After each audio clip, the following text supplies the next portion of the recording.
26 de fevereiro. Capítulos de hoje, Atos 10, números 4 e 5. Atos 10. Havia em Cesareia um homem chamado Cornélio, centurião do regimento conhecido como Italiano.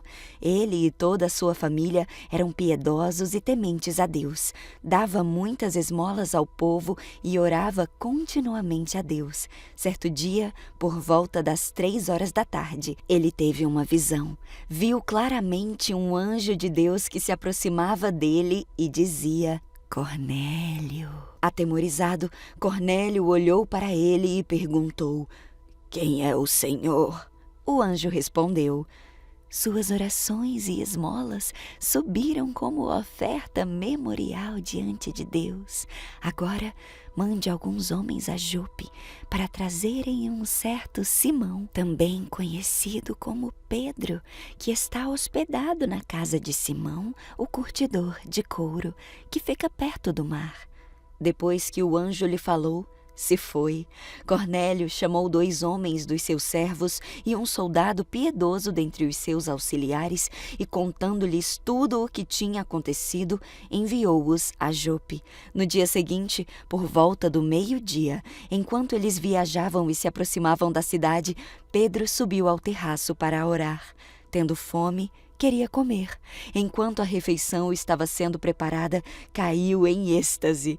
Viu o céu aberto e algo semelhante a um grande lençol que descia à terra, preso pelas 4 pontas, contendo toda espécie de quadrúpedes, bem como de répteis da terra e aves do céu. Então uma voz lhe disse: Levante-se, Pedro, mate e coma. Mas Pedro respondeu: De modo nenhum, Senhor. Eu jamais comi algo impuro ou imundo. A voz lhe falou segunda vez: Não chame de impuro o que o Senhor purificou. Isso aconteceu 3 vezes, e em seguida o lençol foi recolhido ao céu. Enquanto Pedro estava refletindo no significado da visão, os homens enviados por Cornélio descobriram onde era a casa de Simão e chegaram à porta. Chamando, perguntaram se ali estava hospedado Simão, conhecido como Pedro. Enquanto Pedro ainda estava pensando na visão, o Espírito lhe disse: Simão, 3 homens estão procurando por você. Portanto, levante-se e desça. Não hesite em ir com eles, pois eu os enviei. Pedro desceu e disse aos homens: Eu sou quem vocês estão procurando. Por que motivo vieram? Os homens responderam: Viemos da parte do centurião Cornélio. Ele é um homem justo e temente a Deus, respeitado por todo o povo judeu. Um santo anjo lhe disse que o chamasse à sua casa para que ele ouça o que você tem para dizer. Pedro os convidou a entrar e os hospedou. No dia seguinte, Pedro partiu com eles, e alguns dos irmãos de Jope o acompanharam. No dia seguinte, chegaram a Cesareia. Cornélio os esperava com seus parentes e amigos íntimos que tinha convidado. Quando Pedro ia entrando na casa, Cornélio dirigiu-se a ele e prostrou-se aos seus pés, adorando-o. Mas Pedro o fez levantar-se, dizendo: Levante-se! Eu sou homem como você. Conversando com ele, Pedro entrou e encontrou ali reunidas muitas pessoas e lhes disse: Vocês sabem muito bem que é contra a nossa lei um judeu associar-se a um gentio ou mesmo visitá-lo. Mas Deus me mostrou que eu não deveria chamar impuro ou imundo a homem nenhum. Por isso, quando eu fui procurado, eu vim sem qualquer objeção. Eu posso perguntar por que vocês mandaram me buscar? Cornélio respondeu: Há 4 dias eu estava em minha casa orando a esta hora, às 3 da tarde. De repente, colocou-se diante de mim um homem com roupas resplandecentes e disse: Cornélio, Deus ouviu sua oração e lembrou-se de suas esmolas. Mande buscar em Jope a Simão, chamado Pedro. Ele está hospedado na casa de Simão, o curtidor de couro, que mora perto do mar. Assim, eu mandei te buscar imediatamente, e foi bom que tenhas vindo. Agora estamos todos aqui na presença de Deus para ouvir tudo o que o Senhor te mandou dizer-nos." Então Pedro começou a falar: "Agora eu percebo verdadeiramente que Deus não trata as pessoas com parcialidade, mas de todas as nações Ele aceita todo aquele que o teme e faz o que é justo. Vocês conhecem a mensagem enviada por Deus ao povo de Israel, que fala das boas novas de paz por meio de Jesus Cristo, Senhor de todos. Sabem o que aconteceu em toda a Judéia, começando na Galiléia, depois do batismo que João pregou, como Deus ungiu a Jesus de Nazaré com o Espírito Santo e poder, e como ele andou por toda parte fazendo o bem e curando todos os oprimidos pelo diabo, porque Deus estava com ele. Nós somos testemunhas de tudo o que ele fez na terra dos judeus e em Jerusalém, onde o mataram, suspendendo-o num madeiro. Deus, porém, o ressuscitou no terceiro dia e fez com que ele fosse visto, não por todo o povo, mas por testemunhas que designara de antemão, por todos nós que comemos e bebemos com ele depois que ressuscitou dos mortos. Ele nos mandou pregar ao povo e testemunhar que este é aquele a quem Deus constituiu juiz dos vivos e dos mortos. Todos os profetas dão testemunho dele, de que todo aquele que nele crê recebe o perdão dos pecados mediante o seu nome." Enquanto Pedro ainda estava falando estas palavras, o Espírito Santo desceu sobre todos os que ouviam a mensagem. Os judeus convertidos que vieram com Pedro ficaram admirados de que o dom do Espírito Santo fosse derramado até sobre os gentios, pois os ouviam falando em línguas e exaltando a Deus. A seguir, Pedro disse: "Pode alguém negar a água, impedindo que estes sejam batizados? Eles receberam o Espírito Santo, como nós." Então ordenou que fossem batizados em nome de Jesus Cristo. Depois pediram a Pedro que ficasse com eles alguns dias. Números 4. Então o Senhor disse a Moisés e a Arão: "Realizem um censo dos membros dos clãs e das famílias da divisão coatita da tribo de Levi. Façam uma lista de todos os homens de 30 a 50 anos qualificados para servir na tenda do encontro. Os deveres dos coatitas na tenda do encontro serão relacionados aos objetos mais sagrados. Quando o acampamento se deslocar de um lugar para o outro, Arão e seus filhos entrarão primeiro na tenda do encontro para remover a cortina interna e usá-la para cobrir a arca da aliança. Depois, cobrirão a cortina interna com couro fino e, por cima do couro, estenderão uma peça única de pano azul. Por fim, colocarão no devido lugar as varas usadas para transportar a arca. Em seguida, estenderão um pano azul sobre a mesa onde ficam expostos os pães da presença, e sobre o pano azul colocarão as tigelas, as colheres, as jarras e as vasilhas para as ofertas derramadas e o pão da presença. Sobre tudo isso, estenderão um pano vermelho e por cima dele uma cobertura de couro fino. Por fim, colocarão no devido lugar as varas usadas para transportar a mesa. Depois, cobrirão com um pano azul o candelabro, suas lâmpadas, os cortadores de pavio, os apagadores e as vasilhas especiais para o óleo.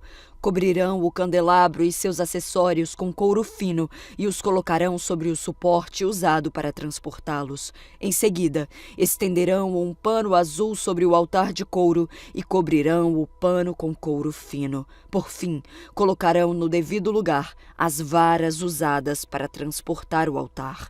Os demais utensílios usados no serviço do santuário serão embrulhados em pano azul, cobertos com couro fino e colocados sobre o suporte usado para transportá-los. Removerão as cinzas do altar de sacrifícios e o cobrirão com um pano roxo. Colocarão todos os utensílios do altar, os braseiros, os garfos para a carne, as pás, as bacias e todos os recipientes sobre o pano e os cobrirão com couro fino. Por fim, Colocarão no devido lugar as varas usadas para transportar o altar. O acampamento estará pronto para se deslocar quando Arão e seus filhos tiverem terminado de cobrir o santuário e todos os objetos sagrados. Os coatitas virão e transportarão tudo até o lugar de destino. Contudo, não tocarão nos objetos sagrados, pois se o fizerem, morrerão. Esses são os utensílios da tenda do encontro que os coatitas transportarão. Eleazar, filho do sacerdote Arão, será responsável pelo óleo usado no candelabro, pelo incenso perfumado, pelas ofertas diárias de cereal e pelo óleo da unção. De fato, será responsável por todo o tabernáculo e tudo o que nele há, incluindo o santuário e seus objetos. Então o Senhor disse a Moisés e a Arão: Não permitam que os clãs coatitas sejam eliminados do meio dos levitas, para que eles vivam e não morram quando se aproximarem dos objetos mais sagrados. Vocês devem fazer o seguinte: Arão e seus filhos sempre entrarão com os coatitas e dirão a cada um o que deve fazer ou carregar. Os coatitas jamais entrarão para ver os objetos sagrados, nem mesmo por um momento, pois se o fizerem, morrerão. O Senhor disse a Moisés: Realize um censo dos membros dos clãs e das famílias da divisão gersonita, da tribo de Levi. Faça uma lista de todos os homens de 30 a 50 anos, qualificados para servir na tenda do encontro. Os clãs gersonitas serão responsáveis pelo serviço geral e pelo transporte de cargas. Levarão as cortinas do tabernáculo, a tenda do encontro com suas coberturas, a cobertura externa de couro fino e a cortina da entrada da tenda do encontro. Levarão também as cortinas divisórias do pátio ao redor do tabernáculo e do altar, a cortina da entrada do pátio, as cordas e todos os objetos relacionados ao seu uso. Os gersonitas são responsáveis por todos esses itens. Arão e seus filhos orientarão os gersonitas a respeito de suas funções, seja o transporte dos objetos ou a execução de outras tarefas. Encarregarão os gersonitas daquilo que devem transportar. Essas são as funções dos clãs gersonitas na tenda do encontro. Prestarão contas de suas responsabilidades diretamente a Itamar, filho do sacerdote Arão. Registre agora os nomes dos membros dos clãs e das famílias da divisão Merarita, da tribo de Levi. Faça uma lista de todos os homens de 30 a 50 anos qualificados para servir na tenda do encontro. Sua única função na tenda do encontro será transportar cargas. Levarão as armações do tabernáculo, os travessões, as colunas e as bases, as colunas divisórias do pátio com suas bases, estacas e cordas, e todos os utensílios e objetos relacionados ao seu uso. Encarregue cada um por nome daquilo que deve transportar. Essa é a função dos clãs meraritas na tenda do encontro. Prestarão contas de sua responsabilidade diretamente a Itamar, filho do sacerdote Arão. Moisés, Arão e os líderes da comunidade fizeram uma lista com os nomes dos membros da divisão coatita de acordo com os seus clãs e famílias. A lista incluía todos os homens de 30 a 50 anos qualificados para servir na tenda do encontro, totalizando 2.750 de acordo com os seus clãs. Esse foi, portanto, o total dos membros dos clãs coatitas qualificados para servir na tenda do encontro. Moisés e Arão os registraram conforme o Senhor havia ordenado por meio de Moisés. Fizeram uma lista da divisão gersonita de acordo com os seus clãs e famílias. A lista incluía todos os homens de 30 a 50 anos qualificados para servir na tenda do encontro, totalizando 2.630 de acordo com seus clãs e famílias. Esse foi, portanto, o total dos membros dos clãs gersonitas qualificados para servir na tenda do encontro. Moisés e Arão os registraram conforme o Senhor havia ordenado. Fizeram uma lista da divisão merarita, de acordo com seus clãs e famílias. A lista incluía todos os homens de 30 a 50 anos, qualificados para servir na tenda do encontro, totalizando 3.200. Esse foi, portanto, o total dos membros dos clãs Meraritas. Moisés e Arão os registraram conforme o Senhor havia ordenado por meio de Moisés. Assim, Moisés, Arão e os líderes de Israel fizeram uma lista de todos os levitas de acordo com seus clãs e famílias. O total de homens de 30 a 50 anos, qualificados para servir na tenda do encontro e para transportá-la, foi de 8.580. Quando registraram os nomes conforme o Senhor havia ordenado, encarregaram cada homem de sua tarefa e lhe disseram o que devia transportar. Desse modo, o registro foi completado, conforme o Senhor havia ordenado a Moisés. Números 5. O Senhor disse a Moisés: ordene aos israelitas que removam do acampamento todo aquele que sofrer de lepra ou fluxos corporais ou que tiver se tornado cerimonialmente impuro ao tocar num cadáver. Isso se aplica tanto a homens como a mulheres, para que não contaminem seu próprio acampamento, onde eu habito no meio deles.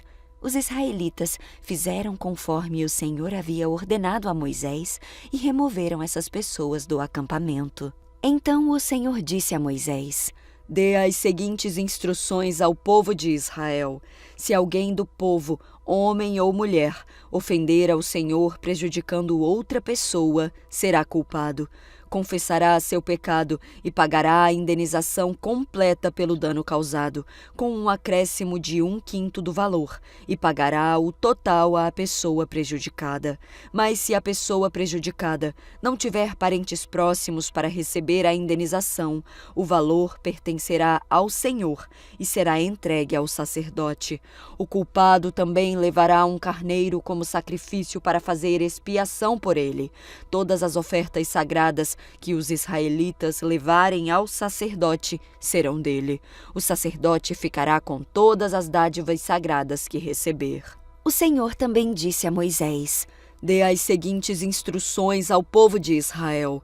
Se a esposa de alguém se desviar, for infiel ao marido e tiver relações sexuais com outro homem sem que o marido ou qualquer pessoa fique sabendo, ainda que não haja testemunhas e a esposa não tenha sido pega em flagrante, ela ficará contaminada. Se o marido tiver ciúme, suspeitar da esposa e precisar saber se ela se contaminou ou não, levará a esposa ao sacerdote.